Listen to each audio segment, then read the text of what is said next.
Ma'am வந்து எனக்கும் நிறைய அப்ஸ் அண்ட் டவுன்ஸ் இருந்துச்சு. மேம்க்கு இந்த டைம் ரொம்ப நிறைய அப்ஸ் அண்ட் டவுன்ஸ் இருந்துச்சு. ஆனால் அவங்க கிளாஸில் ரொம்ப கான்சென்ட்ரேட் பண்ணி எங்கள் எல்லாருக்குமே கண்டிப்பாக கற்று தரணும். எல்லாமே அவங்க பர்சனல் இஷ்யூவால் நாங்கள் யாருமே எதுவுமே மிஸ் பண்ணக்கூடாதுன்னு ரொம்ப கண்ட்ரோல் பண்ணி நிறைய சொல்லி கொடுத்தாங்க.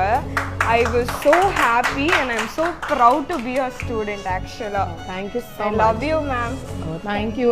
Some people are thinking நான் வந்து ஆனா இங்க காமிக்க கூடாது, நான் ரொம்ப செல்ஃப் கண்ட்ரோலா இருந்தேன். நீங்க எமோஷனல் ஆகல, நான்லாம் வண்டியா வடிவேல் சொல்ற மாதிரி நீ கொடுத்து மட்டும் பாரு அப்படின்னு.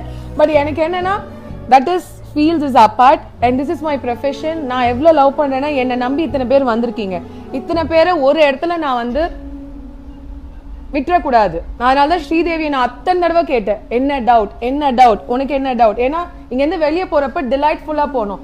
ஐ டோன்ட் ஃபீல் நான் உங்களை வந்து ஒரு விஷயத்த கொடுத்து நீங்க அது மூலியமா என்கிட்ட வந்து நீங்க கத்துக்கணும்னு அவசியம் இல்லை.